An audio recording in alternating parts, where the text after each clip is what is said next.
No. Start from the beginning.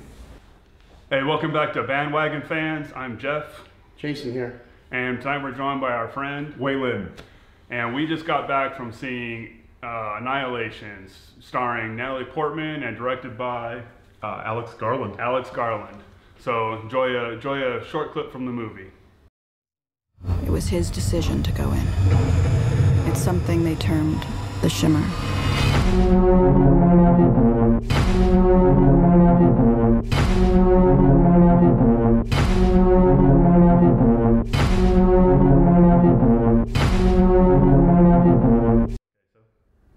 Okay, so that was great. So, what do you guys think? Initial reactions? Waylon, I'll let you go first. You know, I went into this movie with a lot of anticipation. I'm a fan of the book. Feeling a little mixed. Captured the feel of the book. Made a lot of changes. I don't know. I definitely will buy this movie when it comes out. Mm-hmm. Definitely want to watch it again. Makes me want to reread the book. I thought it was pretty silly, all in all. It was visually, it had some really cool visuals that I liked.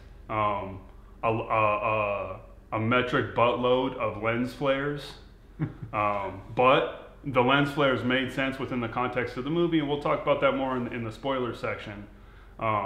Visually very beautiful, acting was fine. Pacing, it is painfully slow. Trees grow faster. Trees grow a lot faster in this movie than the actual pacing of the film, and there was just too much. Like, I'll say a lot, you'll hear me say often, like, don't sweat the stupid shit, but there comes a point where the movie is the stupid shit. And this was, like, the characters in this movie do Alien Covenant levels of ridiculous decision making. So, kept taking me out of the movie. Overall, I thought it was kind of fun. It would have been a lot funner drunk, or on psychedelics. Absolutely. But overall, just kind of silly for me. Jason? Well, the thing is Split here. the difference. All right. Well, I will, because again, I liked the movie. I wasn't fidgeting. The pacing I thought was fine. It was just under 2 hours.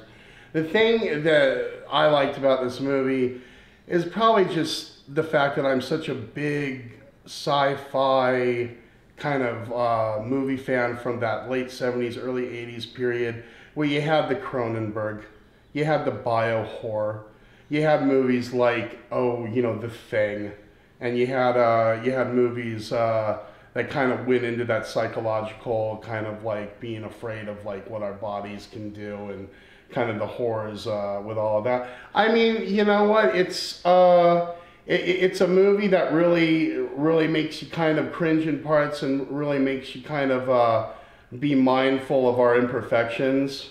But I liked the movie, and again, if you're a fan of biohorror, you know, if you're a fan of those movies like Alien and like The Thing and like the early Cronenberg works like Videodrome and The Breed, you're gonna love this movie, actually. So with that being said, it's like if you're a fan of that particular genre, I think you'd be doing yourself a disservice not watching this movie. So mentioning the body horror, that was one thing you absolutely did not get from the trailer. And for people that are squeamish, you need to know going into it that there is one particular scene that it's pretty gruesome. The problem I had with it wasn't just that I didn't know going into it that it was going to be there, but that the whole movie wasn't like that. There was one body horror scene that got dropped in from another movie, and it didn't fit the tone or the aesthetic of anything else in the movie. But again, it contributes to why I think overall the whole thing was kind of silly, because it just felt like over and over again there were things dropped in from other movies that didn't really make sense together. And that might be the reason why I liked it so much, the familiarity. I mean, it did remind me of a product that was probably maybe the script was even maybe something written in the 80s, but again, I'm a fan of that personally, so, a lot of it was very welcomed by me. I liked it. You guys have both seen Stranger Things, right? Mm-hmm. Yes. The trailer made me think I was watching a big budget movie of Stranger Things. Yeah, and it definitely is not. I gotta tell you, I think the marketing campaign for this movie was misleading. The commercials looked more like a conventional science fiction or horror film, and I was going in expecting anything but that. Mother exclamation point level of misleading? Maybe not quite on that level, but pretty misleading. But there is a scene where Natalie Portman is painting the house, and it immediately made me think of Mother. Yeah, I was like, I've seen this before many times. I going into this movie as a fan of the book, I was wondering how it was going to play with people who were going in cold, knew nothing about it. That's me. Yeah, and I got to tell you, I was just curious going in. Just because the novel seems almost unfilmable, and I don't know if this movie succeeds, but even if it's a failure, I find it to be a fascinating failure.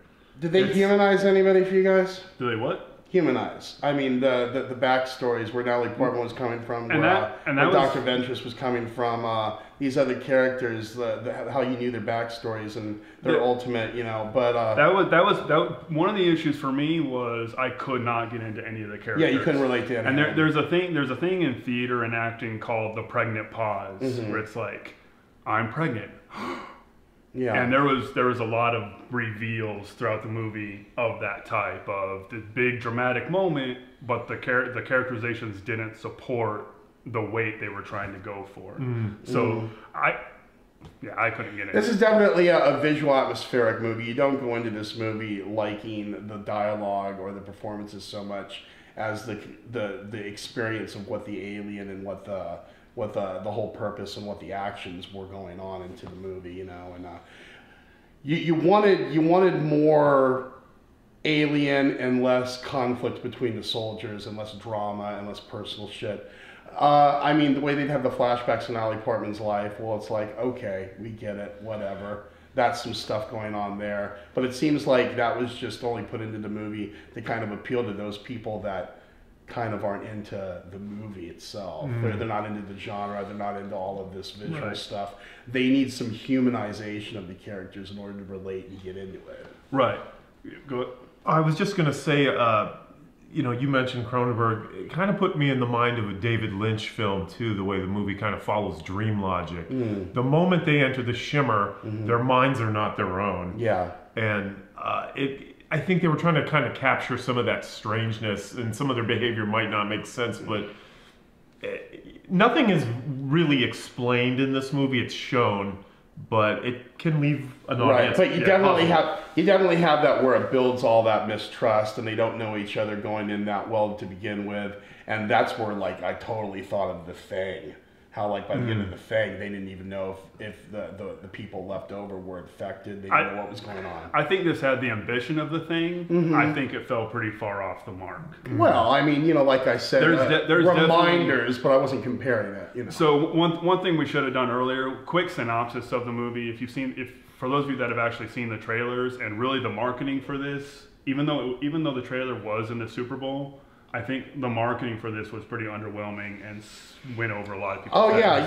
I mean, it's kind of the only reason I wanted to go to this movie, or what made me want to see the movie just before it came out. What made me anticipated the movie was just the fact that I was into the visuals that I had seen. Yeah. Because I mean, apart from the trailer that you saw in the theater, I did see a couple other things, so I was very intrigued about all of that. So. I mean, a lot of visually stimulating movies coming out, and this is one of them, definitely. So, real quick synopsis. There is a thing that has enveloped a small part of a coastal town or a coastal wilderness. The Everglades. Yeah. Is it the Everglades? Yeah, it's in Florida, I believe, in the book. Yeah, it's supposed to be like marshland. I thought it was in Maine. Maybe because maybe I was. Well, I mean, the Stephen swamps King. made me think Florida too. Yeah. Honestly, And I guess the alligator coastline makes and the sense. swamps, the alligator. I guess yeah. Yeah. But I swear the whole time I thought it was in Maine. All right. Was it the lighthouse? The lighthouse is in Maine. We're from Tucson, Arizona, folks. Yeah. You know, lighthouses are just Maine to us. Yeah, honestly, I was thinking Castle Rock the whole time. Anyways, so it's this like shimmering light thing that has enveloped a part of Florida, and groups of people are being sent into this shimmering light to see what's there, and until Natalie Portman's husband Oscar Isaac comes back out, well, nobody else had come out, so everybody goes in. It's like it's the Roach Motel. You go in, you don't come out. Except Oscar Isaac came out, and then these group of women went in to see what was going on, and a bunch of women scientists, and then shenanigans ensue within the shimmering light of the movie. So that's a quick synopsis. In the future, we will try to put the synopsis at the front end of the video, but you know, we're like I said in our introduction video, every day we're trying to suck a little bit less. So we'll suck less on that next I week. don't know what you guys are talking about. I thought this was episode 9 already. You had Padme Amidala and Poe Dameron. I was waiting for BB-8 to come out of the swamps there.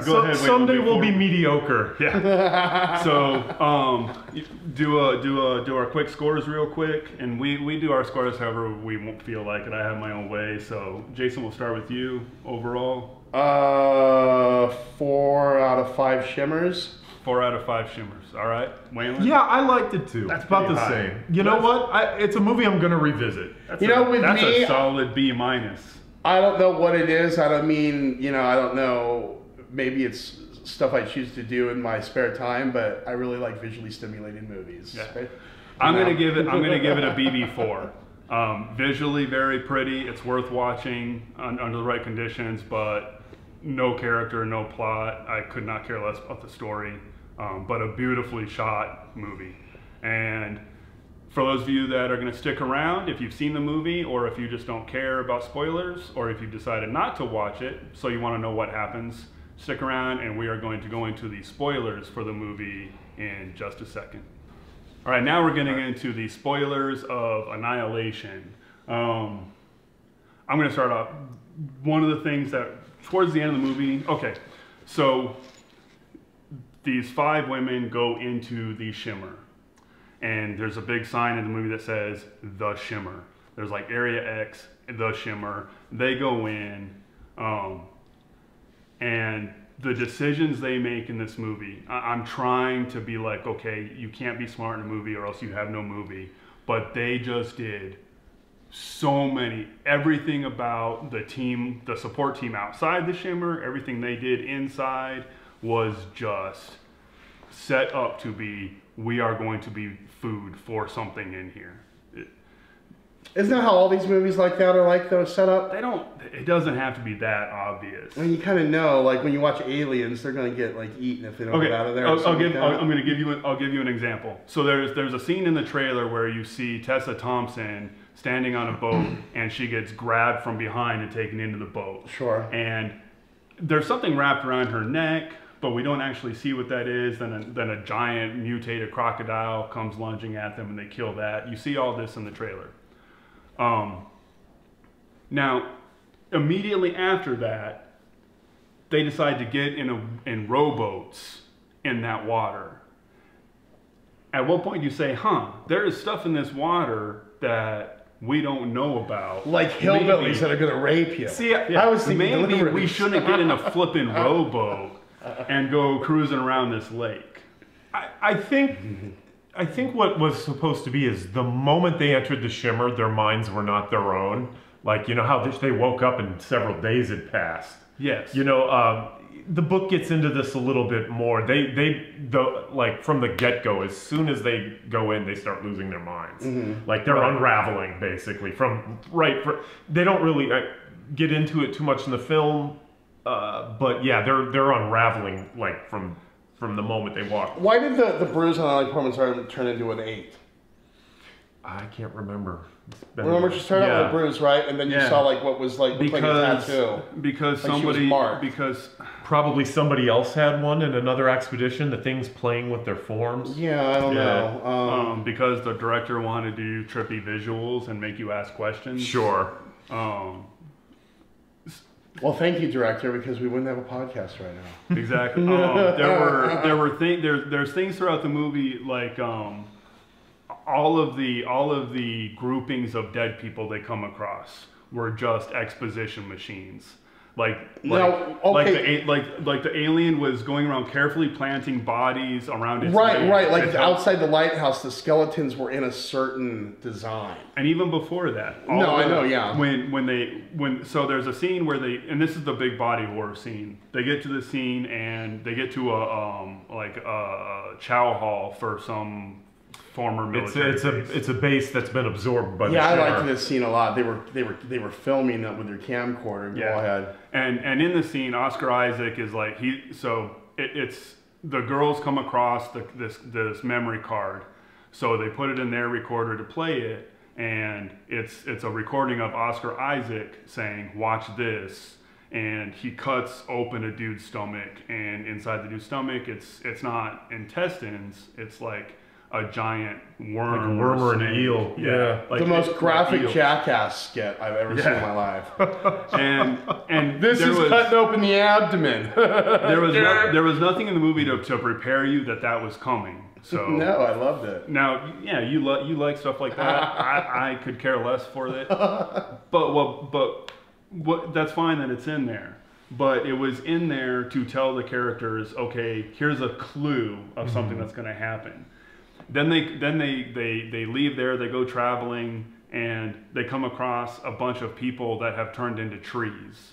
And that's just another clue. These people that turn into trees, they don't turn into trees everywhere. They just turn into trees in the most convenient place to teach them something. I don't think it was people who turned into trees. It was, because Tessa Thompson turned into a tree. Well, but I think what it is that it's not the alien thing they're encountering. It's not a biological infection. It's like an alien reality seeping through, and it's playing with things' forms. But it only turns people into trees. And Tessa Thompson, we saw her turning into a tree. Yeah, the branches start popping out of her. The bear creature was actually a human as well initially. It's doing all kinds of things with people's forms. It could be. Yeah, but it doesn't really tell you that. It only turns people into trees in this one little spot, and it's in the spot where they need to learn something else. It's not a natural lived-in world. Even this alien bizarre world, it is a trail map to an explanation. Yeah, and again, you shouldn't have to read a book for a movie to be comprehensible. But again, it's not a DC movie. No, right? It's but again, I think the whole time they're being toyed with. Like the minute they enter the Shimmer, it's inside them. It's messing with them. Again, it goes back to are they being toyed with? Is this a sentient creature toying with them, or is it a natural environment that produces certain reactions? It's an intelligence, but it's one that's incomprehensible, and it's impossible to decipher its motives. It's kind of almost like a symbol for phenomena that people just will never understand. Was it meant to land on the Earth, or was it again like another like those previous movies in the past where it's a crash landing? And it's just trying to understand what's going on, where it's at. I don't know. We're kind of getting into the weeds here. But I mean, you said like in the book how like that one creature that attacked them up in the where they were staying up in that fort or whatever. You said in the book it was Poe Dameron's character, right? Or not Poe Dameron's Poe Dameron, ladies and gentlemen. If I recall, that creature she discovers later was actually her husband. And the thing that comes back is just something from the So in the movie here, it was you could hear the woman that it had attacked earlier coming out of its mouth. So did the woman did it consume the woman's psyche? I don't know what was going on with that. That's yeah. That's Again, okay. Jason. explain to the audience of our 13 subscribers. Hi everybody, we're glad you're subscribers. 13's a good number. It's a great number, but explain to everybody and me what the hell happened at the end, because with the mirrored body double thing. Well, it was trying to. Is the word terraform human? Yeah. It was trying to terraform Natalie Portman. It was trying to clone. It was trying to replace, and it did. Mm-hmm. And it did. In the ending, when Natalie Portman and her husband, or the guy that looks like her husband, hug, and it does a close up on their eyes. But it didn't clone. So we saw everything that happened, but it didn't actually clone her because it went back and died.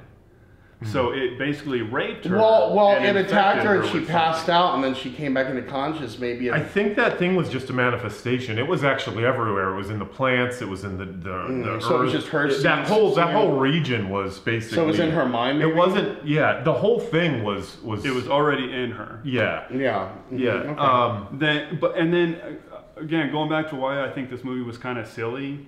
There's this whole scene where she's doing the mirror dance with this thing, and it's like, okay, that's from like Looney Tunes or Scooby Doo. Honestly, and that's where you're thinking Mickey Mouse and the hourglass, or the. I'm thinking Charlie Chaplin. Alice in Wonderland. I was on board until she went into the lighthouse. Believe it or not, the book is even weirder. It felt like they were kind of trying to split the difference. Let's show everybody what they did in this movie. Put up your hands. Literally, this is the end of the movie. Yeah. They didn't have the writing on the wall going down the staircase. I was waiting for that part. You guys have no appreciation for miming. Yeah. Anyway, to sum up my feelings on this movie, as a conventional science fiction movie, no, you're probably not going to dig it. As basically like a LSD-induced nightmare or fever dream, it works on that level. Yeah, it is. It follows dream logic. Don't look for logic in this movie if you just want something that's it's about mood more than anything. And on that level, it works. The only way to enjoy this movie is what's the old saying? Tune in, turn on, drop out. Yeah, it's the only way you're going to enjoy this movie. Yeah. Jason, final thoughts? I liked it.